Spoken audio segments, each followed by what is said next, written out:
Veliko mi je zadovoljstvo kada mogu da razgovaram sa kolegom, jednim od naših dragih gostiju koji ima veoma, veoma lepe i dobre emisije u okviru Art televizije. Dakle, to je bilo predstavljanje srpskog rečnika. To je Radovan Damjanović. Prvo dobroveče Radovanu. Hvala ti. Zdravo. I ja sam, eto, poželela ne samo da se prisjetimo i da razmišljamo o tome šta Radovan radi danas, a on i tekoliko puno radi, nego imamo 2 knjige ispred sebe. Žrnov, srpski Avalon i Rimljani, a on će mi sad sam reći slovenstvujući. Dakle, čovek koji vas može jako brzo privući svojim šarmom, znanjem i ono što je jako interesantno kod njega, istorija dok razgovarate sa njime počinje da živi. Radovane, šta si to uradio, kako si toliku ljubav preneo na čuvanje tradicije i da ti je to toliko pošlo za rukom? Evo, sam se boriš pored nekog svog osnovnog posla, dakle, predavajući u školi i tako dalje. Ovde je predgovor, ovde praviš svoje knjige, boriš se da neka vrsta, što bismo rekli, ključeva tradicije ne nestanu. Prosto ne znam s koje strane, pre nego što krenemo, dakle, na neke teme, odaj nam tajnu tvoje velike ljubave za znanjem. Ko je u tebi, u stvari, najviše zaslužan da si ti takav danas? Kakav jesi? Tako, kad mi kažeš, onda mi dođe da krenem da citiram razne ljude koji su tu uticali na mene. Oni su uglavnom svi mrtvi. Nažalost. Tako da, ali imao sam od malena taj poriv za istraživanjem, pa na kraju nekako to se okrenulo ka lingvistici i istoriji i napravio sam taj neki spoj koji je, vole mladi da kažu, multidisciplinaran. Stariji koji koriste termin? Isto, multidisciplinaran. I onda to je neki otpor, da kažem, nekoj manipulaciji koja se vrši u pojmovnom svetu, gde recimo više nije obrazovanje, nego je edukacija. Pa onda nije ocenjivanje, nego evaluacija. Budalaština, ali ima to svoj razlog, to je stil i jedan metod koji se primenjuje u celom svetu, negde uspeva više, negde manje. Sad, sredine i države, jezici, narodi koji su otporni, oni se bolje bore s tim, ali, da kažem, mi koji pripadamo nekim malobrojnim narodima, nama je jako teško. Tako da, i to je, dosta je pisano o tome, to je jedan vid manipulacije svešću i on na kraju vodi ka demontaži naroda. To neko dekodiranje? Ima toga, da, sve naravno, sve se vrti oko nekog korena, je li tako? Volimo da kažemo koren i to. Ja sam, još da kažem, svež u ovome, iako se bavim lingvistikom 35 godina. To je jedan okean. Da bi čovek ušao to kao i istorija. Drugo, one se stalno menjaju. Jezik se stalno menja, a i istorija se stalno menja. To je nevjerojatno jedan živ sistem. Tako da i zavisi od tih sila koje utiču na to. Tako da je zanimljivo, jako je dinamično. Ceo taj proces je jako dinamičan. Evo, pre nego što uđemo u neke konkretne teme, da li je naslov knjige, šta radiš, tako dalje, voljela bih onako malo da te što više raskravim, da iskoristimo trenutke s tobom ovde. Ovo jesu uskršnji praznici. Ja moram da budem suzdržan zato što baš zbog praznika. Probaj da budeš ne suzdržan, ali da budeš, kao bismo rekli, dobar u svom poslu, kao što jesi uvek. Reči nas spajaju, ovde nas reči nekako odvajaju. Da.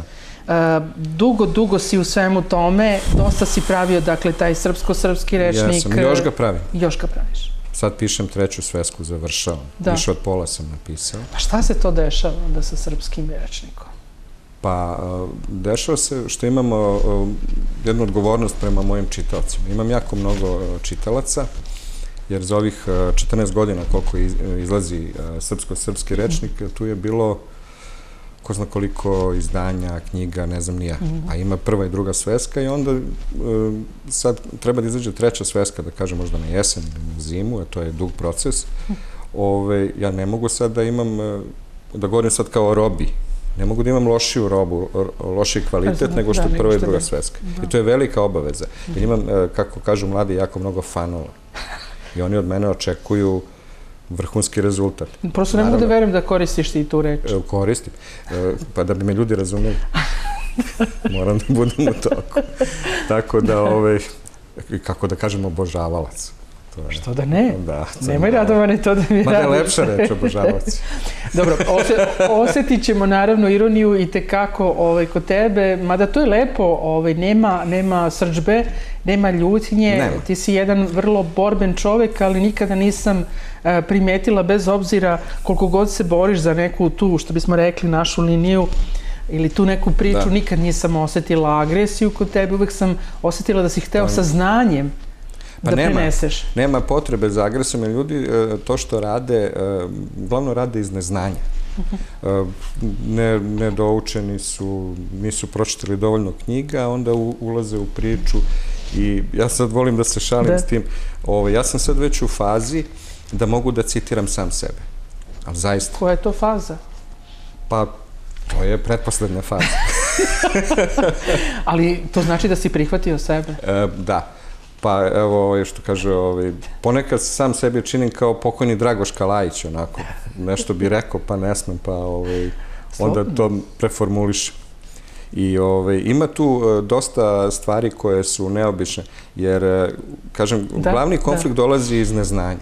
Ljudi kad bi znali koliko je to sve jednostavno u suštini, naravno kad se spozna ta materija, onda ne bi bili takvi. Jer glavno je ono, stalno se povlačiš tako, kao kako sa Srbiji narod najstariji. Da, to te svi pitaju, sigurno. Da, nisam to ja rekao. To nisam ja rekao. To je rečeno davno. Još u srednjem veku to su napisali drugi ljudi koji nisu čak Srbi. Tako da, ali to se ne smatra da je istorijski izvor. Tu sad dolazimo do one ključne stvari da se meša politika. Možeš da radiš u životu šta god hoćeš u Srbiji, ali ne možeš da budeš Srbin. Pa dobro, da. Jer imate izraz koji se više ne koristi. Srbovanje. Da. I skoro sam čitao Jašu Tomića. Pa to je čak i govoreno da je to loše nešto, tako, kad se srbuje. Zato što ne znaju šta je to. Aha. Na tom jednom takozvanom nekom veleizdajničkom procesu u Zagrebu, koji je u stvari pripremao teren za aneksiju Bosne i Hercegovine Austro-Ugarske, pohapšeno je nekoliko desetina Srba i onda je jedan Srbin pitao sudiju na tom izmišljenom procesu, što oni su bili krivi, nisu uopšte bili krivi, nego bili su krivi što su Srbi. Jedan je Srbin pitao, i to je meni fenomenalno, ostalo mi to urezano, dobro, kaže, kako Česi mogu da čehuju, a Srbi ne mogu da srbuju? Kad to Česi čehuju? Da. Kad? I onda je dao neki primer, zato što su Srbi imali, ne znam, u Bosni i Hercegovini, ne znam, 300 sokola, tih sportista, a Česi su imali, ne znam, 100.000. I sad ide tu neko objašnjenje, kao nešto sad tu sudi objašnja. Znači, to je jedan legitiman termin koji se danas više ne koristi, on praktično više nema značenja. On je isto tako, da kažem, nerazumljiv kao i ovaj naslov koji sam namerno ostavio u participu, slovenstvo vavši i u originalu, što će reći Rimljani koji su nekada bili Sloveni. Znači, to je rekao Pavle Solarić pred 200 godina. I još sad, evo, da iskoristim sad kad sam već uput u baroknu epohu, ja često uzmem, čitam Dositeja Obradovića, volim da čitam njegove život i avanture, život i priključenje. I tamo kaže, kad je on pošao u manastir, imao 14 godina, je bežao od kuće, jer je bio siroče, i to je potresna jedna priča, ide sa starijim drugom koji je 2 godine stariji od njega. Taj drug se zvao Nika Putin. I sad ja kad kažem da je Putin srpsko prezime, ljudi kao šta pričaš? A jeste.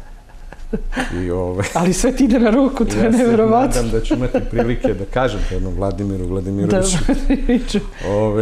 Imaš ti jako zanimljivu priču kada smo takođe komentarisali kako u medijima se slabo objašnjava čak i ova kriza u Ukrajini.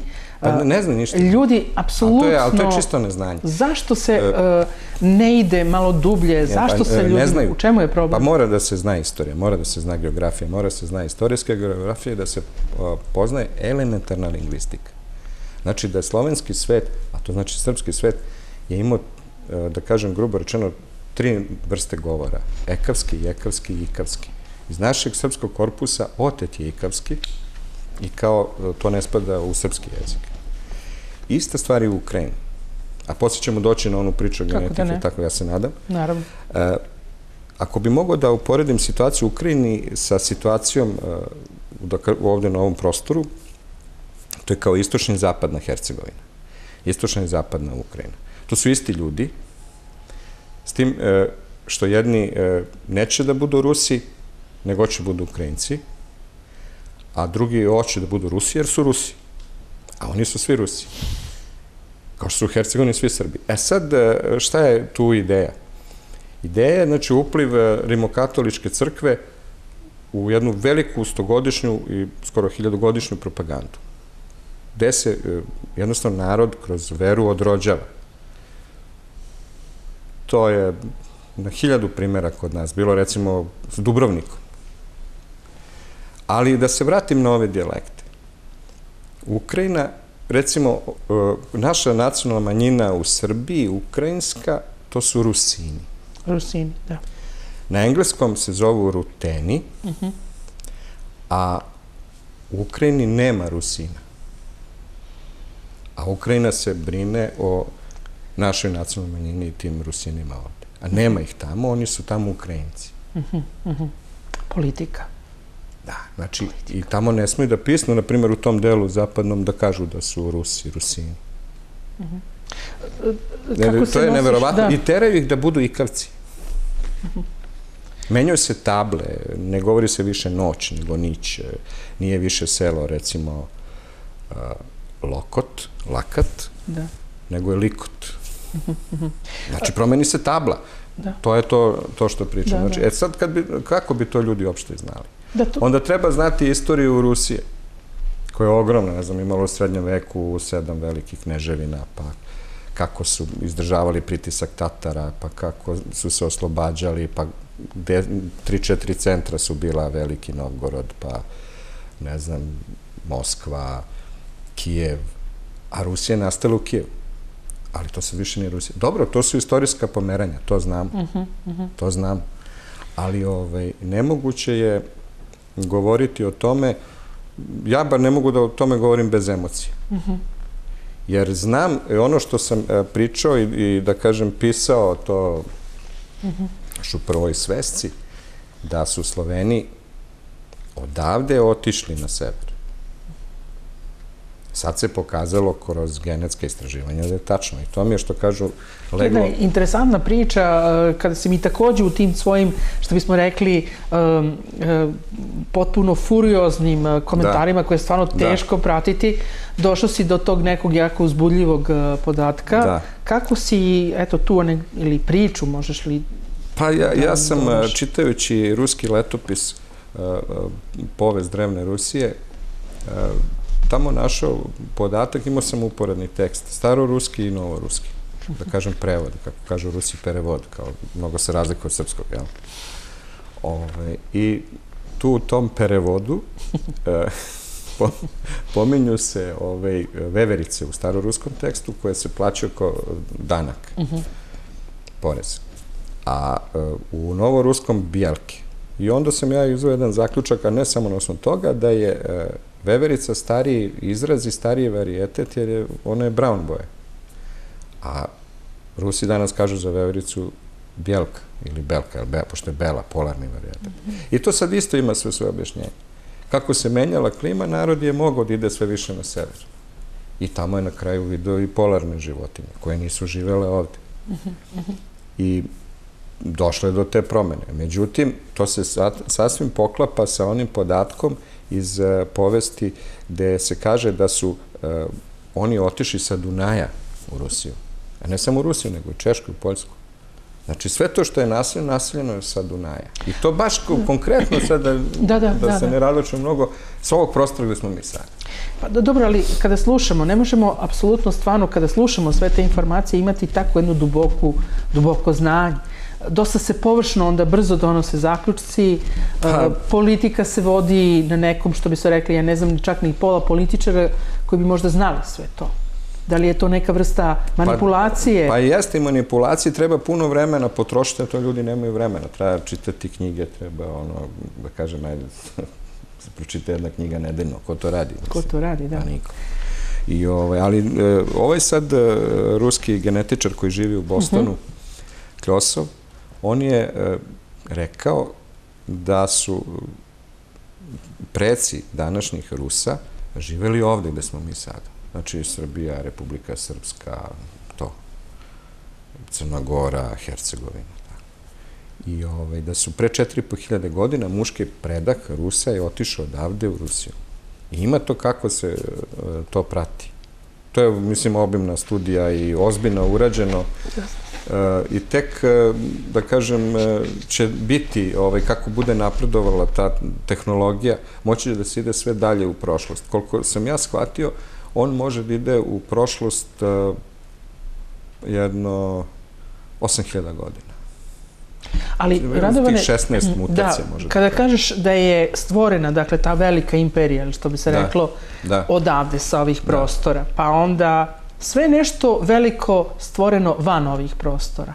A na ovom prostoru? Pa nije to ništa neobično. Pa dobro, bilo je i ovde imperija, ono što kaže, šta hoćete vi Srbi? Pa kaže, nećemo ništa novo, samo carstvo Dušanovo. Mi smo skromni. Pa jeste, to je skromno, mislim, to je, jer ima ta definicija, kaže, kakva je razlika između kraljevstva i carstva? Kraljevstvo dokle jezik, a carstvo dokle mač. Znači, možda ide kroz Perziju, Staru, pa u Indiju, pa u Kinu, kao Aleksandar. Ali kraljevstvo ujedinjuje ljude isti, koji pričaju istim jezikom.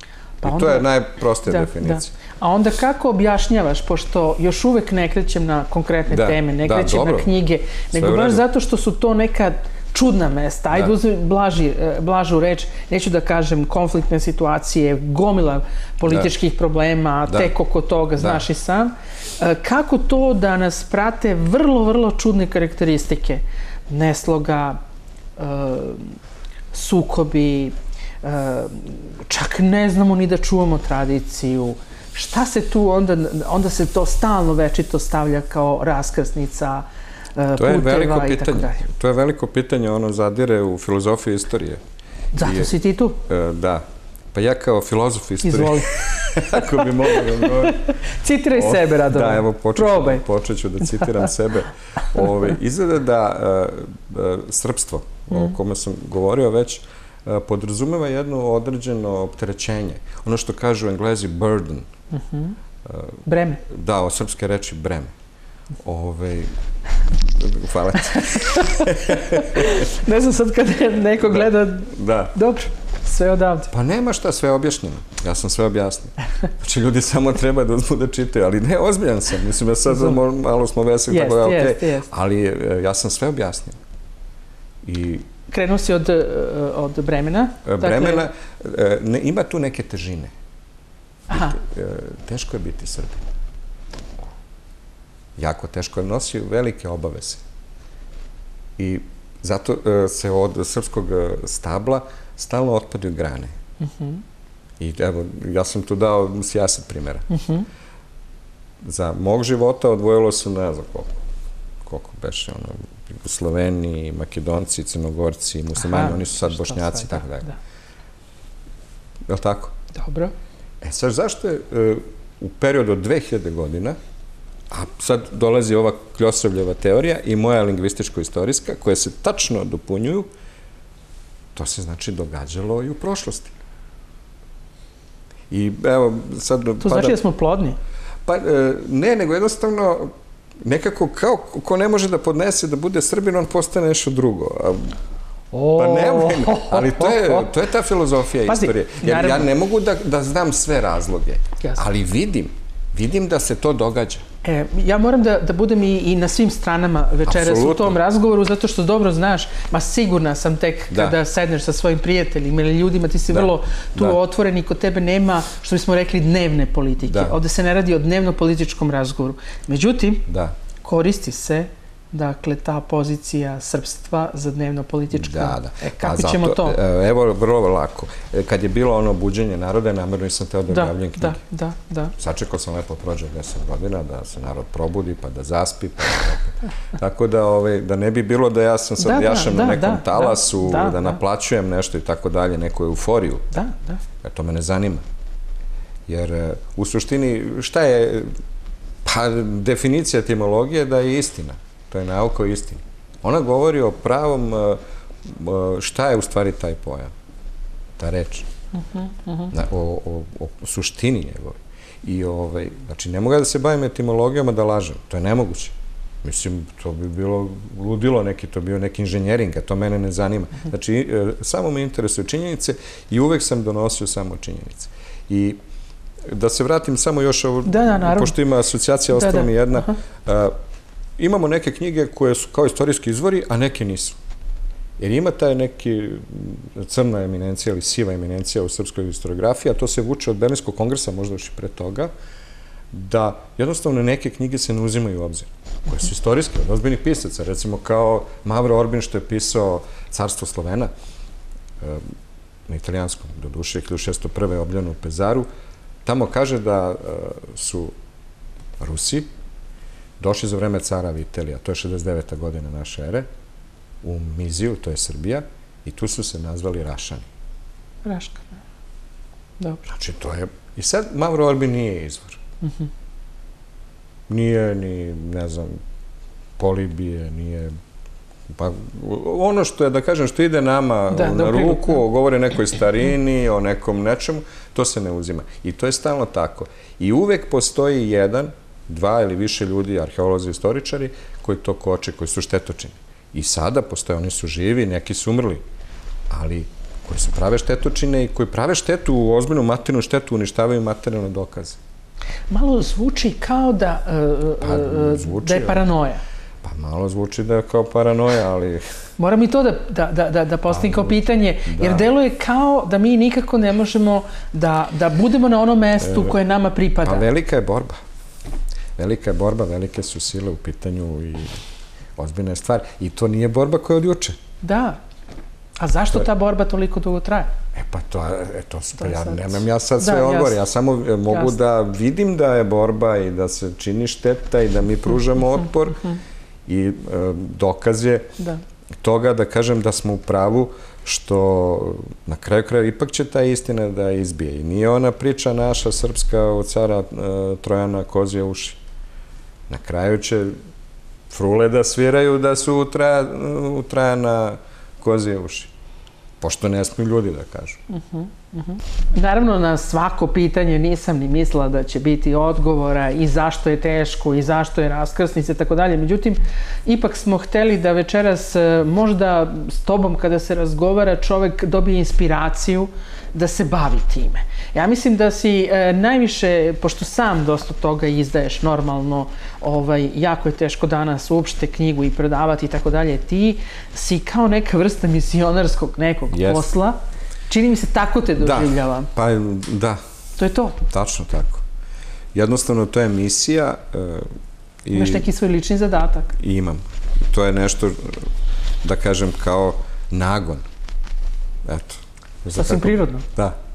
Kao prirodni neki instinkt. Neko bi rekao, kada je to počelo? Da, pa počelo je mnogo davno, ali ovo što se tiče knjiga, digao sam ruke od knjižara jer ne želim da učestvujem u tom. To je da, ne znam... To je vrlo komplikovana priča. Komplikovana priča, to su neki veliki sistemi, ali zašto ne reći nešto i o tom? Izvoli. Ti veliki, tako zvani izdavači, oni su podavili ove male i to je u redu, jer velike ribe oni jedu manje. I sad oni, šta oni rade? Oni izdaju 300-500 knjiga godišnje, različitih nekih naslova, imaju američke top liste, ove top liste i onda... Ali šta je problem? Problem su prevodi. Srpskim jezikom rečeno, ti prevodi su smeće. Znači, ne može se čitati, bar ja ne mogu da čitam. Neko može da čita, ali ja ne mogu. I onda, više volim da uzem neku knjigu starog prevoda, jer ja sam više naučio istoriji o srednjem veku, o manirima, od Waltera Scotta, iz njegovih romana, ne znam, Ivanhoe ili ovi drugi, nego Quentin Derward ili šta znam, nego iz svih tih udžbenika, istorijskih knjiga i gluposti. Ima takvih pisaca koji imaju tu moć da pišu zanimljivo, da pišu tačno i ja se trudim da se ugledam na njih. Znači da pišem tačno i zanimljivo. Jer ima ljudi koji imaju veliko znanje, ali to ne može niko da čita. Jer to je dosadno. I to je ogroman problem i oni bi sad hteli nešto da kažu. Tu ne pomaže 100 lektora.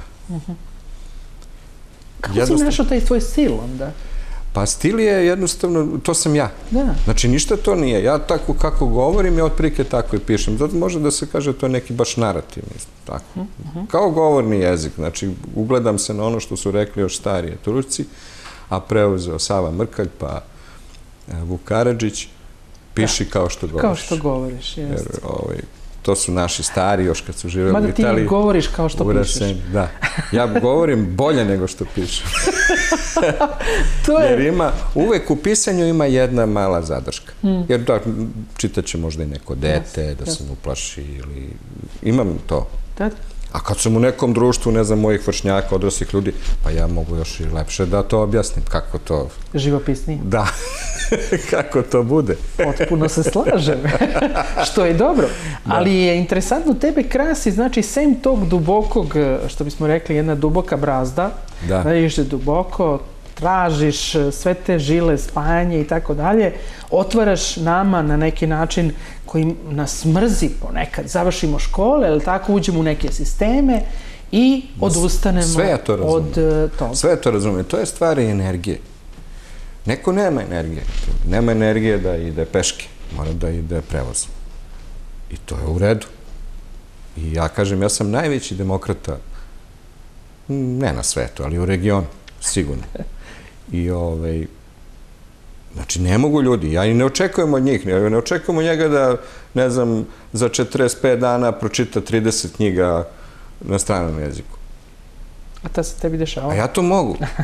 Jer znam da mogu, ali šta je posljedica toga? Ta silna količina informacija, ona se sjuri negdje u taj nervni sistem. I to se onda valja, vri i dođe nešto drugo. Neki, da kažem, nešto se desi. Hemijski proces koji nešto se desi i onda sam u stanju. Ali još sam ja daleko, da kažem, od pravog nekog velikog maga koji razume jezik. Jer to je mistična stvar. Jezik je mistična stvar. Zato što je od Boga. I to ljudi ne mogu da shvate.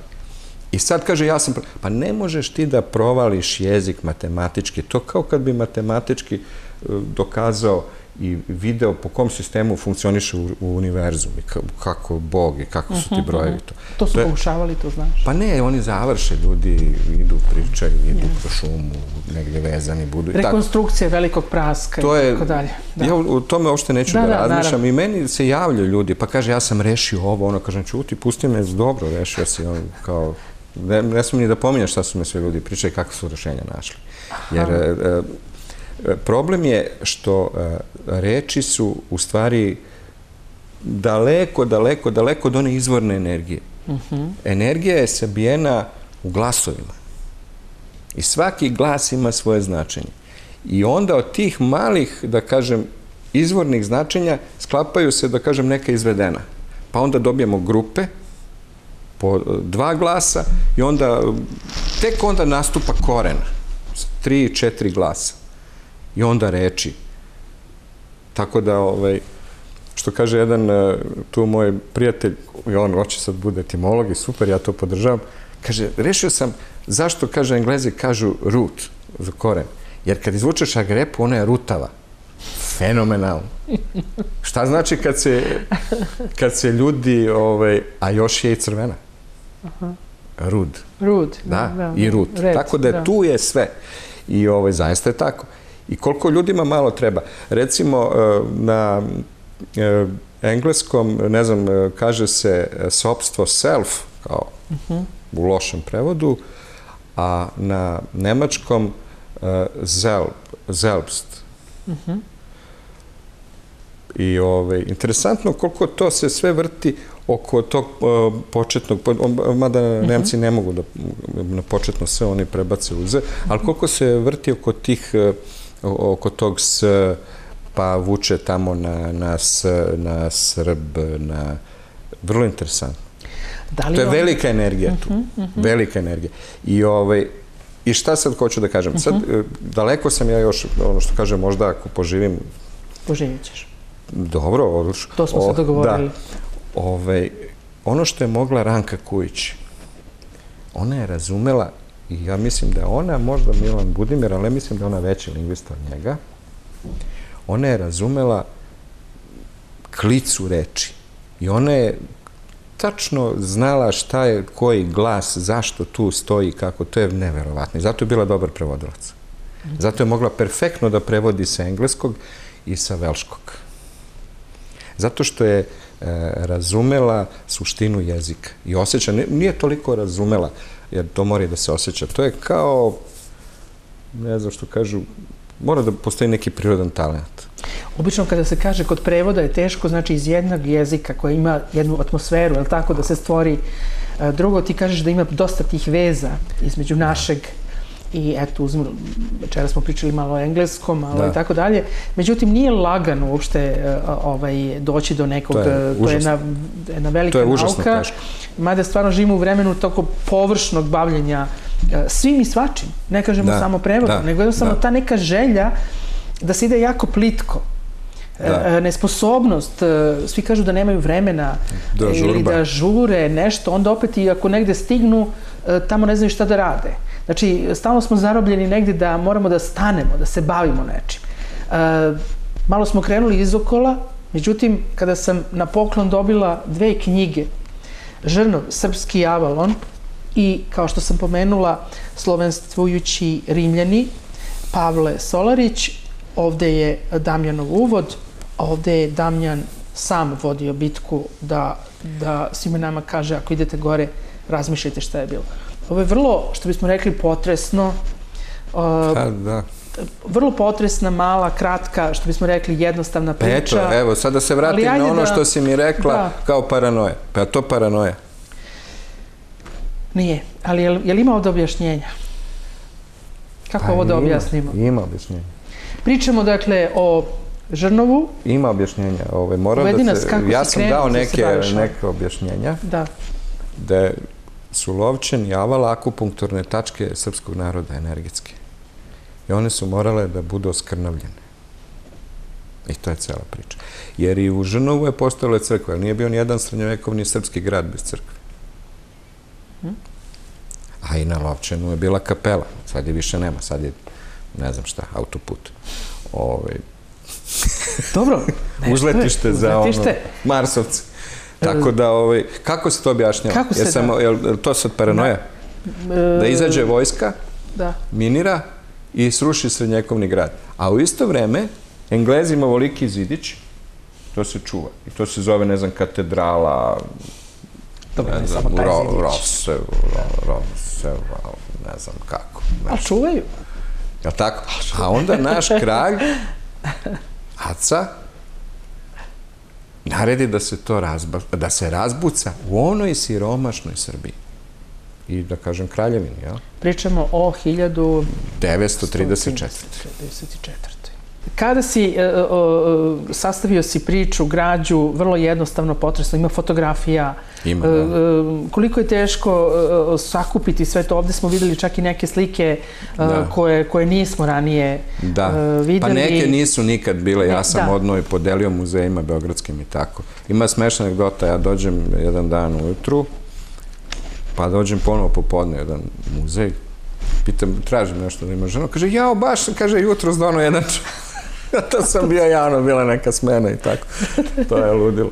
Dobro, ipak vidiš, ostalo je. Da, i to je dobro bilo. A to je taj misionarski rad. Jeste, i tako da sam podelio te slike i da, evo, da se pohvalim, ja sam prvi napravio rekonstrukciju na osnovu crteža Đurđa Boškovića, koji tih preseka, njegove horizontalnih i vertikalnih slika. Napravio sam rekonstrukciju, nacrtao sam onako dosta neuko, ali eto, kako izgledao grad. Ima tu, nije bitno. Da, razumem te, da. I kako izgledao grad u vreme despota Stefana, kad su tu Dubrovčani imali svoj rudnik, meru. Žrnov je imao rudnik srebra i meru, funtu, tu, da kažem, libru, žig. Ozbiljan rudnik bio. I uopšte, jako je ta priča stara, ona je stara koliko i kultura Vinče. Dobro, ali zašto sam ja poželjela, evo sada stalno se vraćam na to da svakoga, što bismo rekli, aktiviram i razmišljam. Da. Kad je ovo izdato, gde se ovo nalazi, ti to sam, znači, baviš se tim. Niko ništa, da. Šta se tu sa nama dešava? Neko kada ide na izlet, idete dakle na avalu, razmišljate o tome da se šetate, da se rekreirate. Međutim, ovo bi trebalo da se nađe negde tamo. Jer postoji šansa da to bude... Pa ne znam. Sad idem ja tamo da sedim.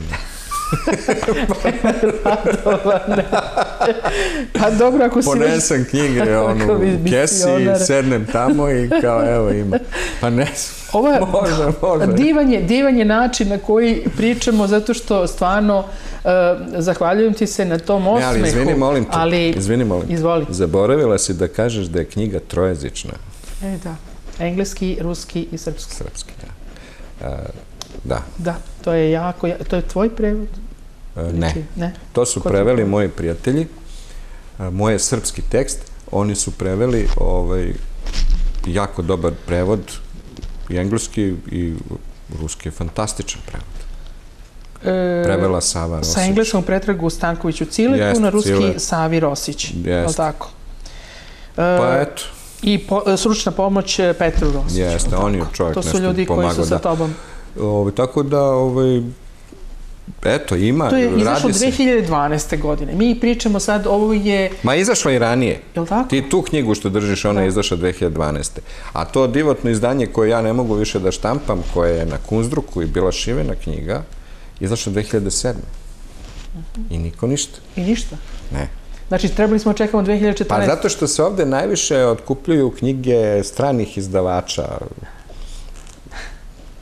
Razumeš? Razumeš. To je ta politika. Ja to razumem, zato što je potrebno da se ljudi upoznaju sa stranom literaturom. Ti to odobravaš? Kao što si rekao da je jedan od regionu najboljih demokrata. Pa ja sam najviši demokrata. Najveći. Međutim, sem tog tvog ličnog, unutrašnjeg, stvarno energetskog obnavljanja, ti se jako dobro obnavljaš, bez obzira što nema sa strane toliko pomoći. Ali ova fotografija na kraju ove knjige, pre nego što pređemo na Pavla Solarića, je vrlo potresna. Jeste. To je kad je prva serija miniranja, što kažu Rusi, izrivanja, blasting, kaže Englez. Kad je to prva serija bila i to je slika. I taj moj prijatelj, dizajner, on se setio, Saša Đorđević, pa je, kaže, znaš, ljudi danas nemaju vremena. I kaže, najbolje da stavimo na naslovnu stranicu tvrđavu, a s druge strane odmah okreneš i vidiš, ne moraš ni da čitaš. Bum, tras. Ali dosta efektno, da, dosta efektno. Bum, tras i ne, šta ono sad unutra, to je priča koga to zanima. Važno je finale, tako, grada više nema. Jeste, ajmo sad da budemo zajedno misionari, pa da kažemo koliko smo se svi borili i ovde su bile, što bismo rekli, da je jako bitno da se vidi Avalski toranj, jel tako?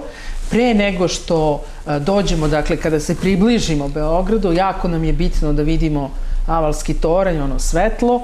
Da li je nekome palo na pamet da bi ovo trebalo obeležiti? Čekaj sad kad si mi to dala strašan šlagvort, a to ne znaš. Evo izvoli. To ne zna niko, to ja znam, jedan čiča od 100 godina. Arhitekta, on mi je rekao. Kaže, taj Avalski toranj uopšte nije bio napravljen za televiziju. Sad ja ne znam da li je to istina. A ja pričam... Ajmo da probamo. Kako mi je rečeno? To je, kaže, bio relej. Da baci signal iz Rusije dole na 6. flotu crveni telefon, radio veza. A onda je kolaterala, napravljeni su predajnici za televiziju. I kaže, kad je zidan toranj, priča mi čovjek, ja ne mogu da verujem, ja zidan. A nisam to ni stavio u knjigu. Šta ja znam, otko znam, možda laže. Pa gde da proverim? Pa idem u Pentagon, šta? U Kremlju. Ideš u Kremlju? Da. Kaže, kad su postavili temelje za toranj, našli su neku trospratnu građevinu pod zemljom od cigle. Pričam još, ne znam da li je istina. I kaže, došli su neki arheolozi, bili tu pola sata, ajde, žuri se kao i polome to i stave temelje. Za Tore? Za Tore. Misliš sad kad je obnovljen? Ne, kad je prvi stavljen. Prvi stavljen? Da. Aha. Tako da, i onda ljudi dođu, tako čitaju to, pa mi onda kažu, onda ja to pribeležim. Tu sam naveo, zvala me neka baka, mislim, šali se ljudi, 95 godina. Da dođem kod nje, da joj donesem knjigu i tako. U stvari kupila, pa bi još jednu. Jasno. Žena skoro 100 godina. Nema veze. I priča mi kako je bila ona na Avali, kako sve to je. Tako da, javljaju mi se očevici sad. Sad upravo sam to htjela da te pitam, kako onda objašnjavaš, znači ne postoji nikakva želja da neko negde ih šta kaže, tolika im bila želja da se podigne Avalski toranj. Da. Ali je li ovo obeleženo mesto? Pa jeste onim spomenikom. I to je sve, je li tako? Da. Pored kojeg si se ti slikao? Jeste, ali to je u Belom Potoku. Aha. To je u dvorištu crkve u Belom Potoku je taj krst. Krst, da. To nema gore ništa. I nema ništa. Ne. Ima Veštiće gumno, tu gde je bio prvi spomenik palim borcima iz Prvog svjetskog rata, palim junacima, kako je pisalo na ploči.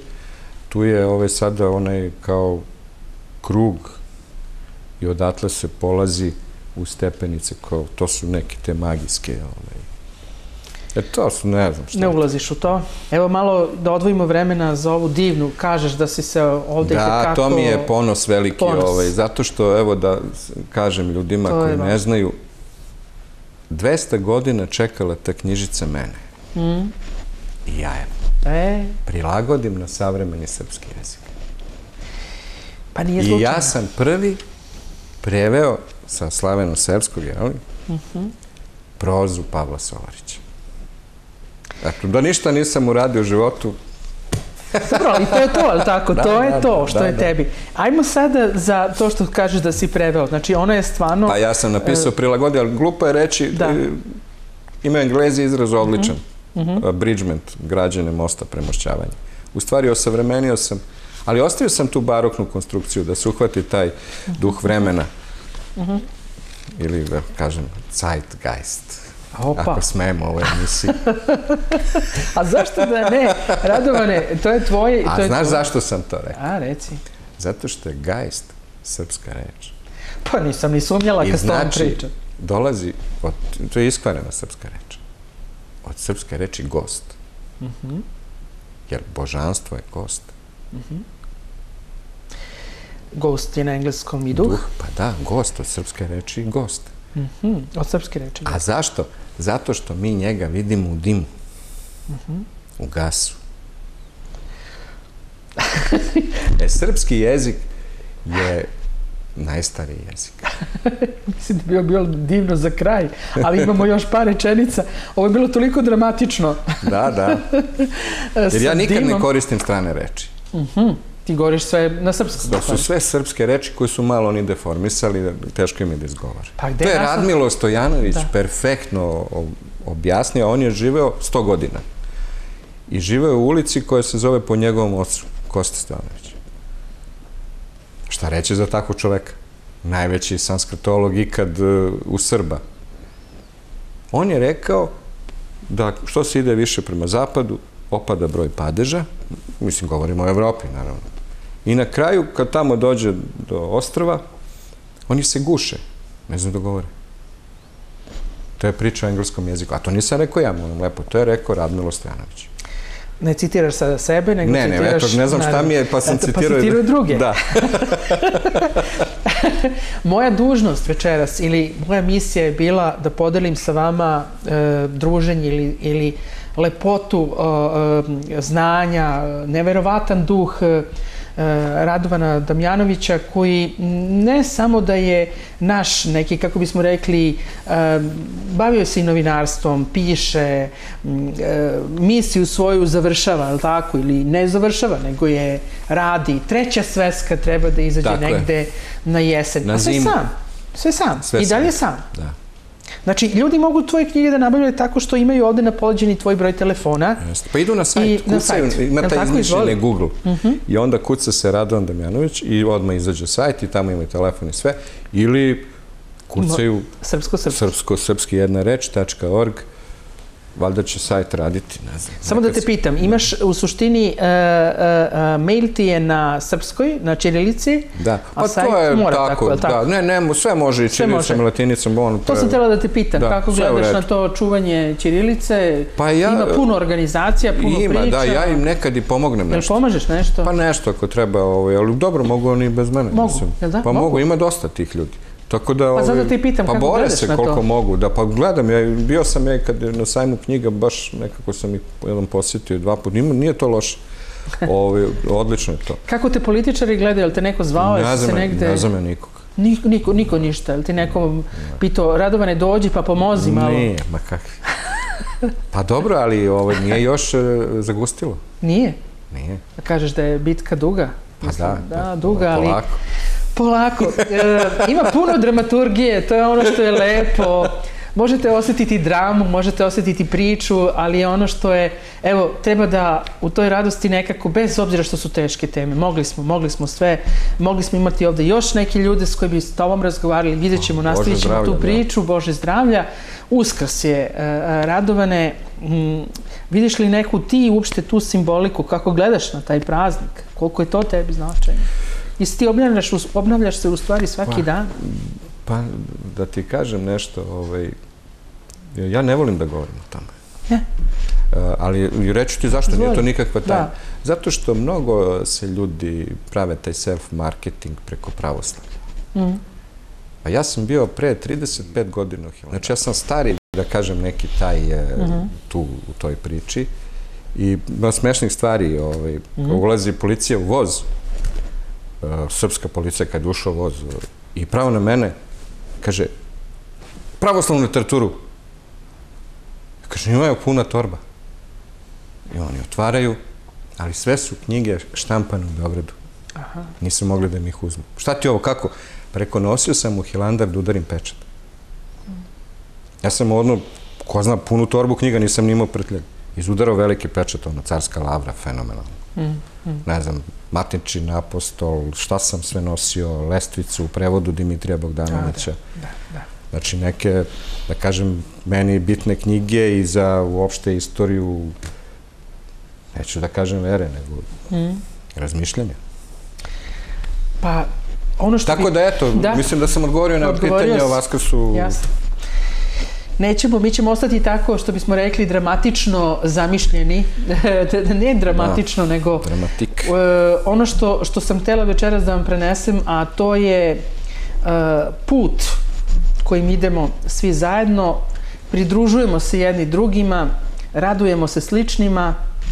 Večeras nekako saznadoh smo mnogo više. Vi razmislite, pokušajte da zovnete nas ili Radovana ako vas neke od ovih tema interesuju, jer ja sam htjela sa naše strane kolegijalno da kažemo ovo je naš poklon Radovanu. Što da ne, je li tako? Hvala lepo. Eto.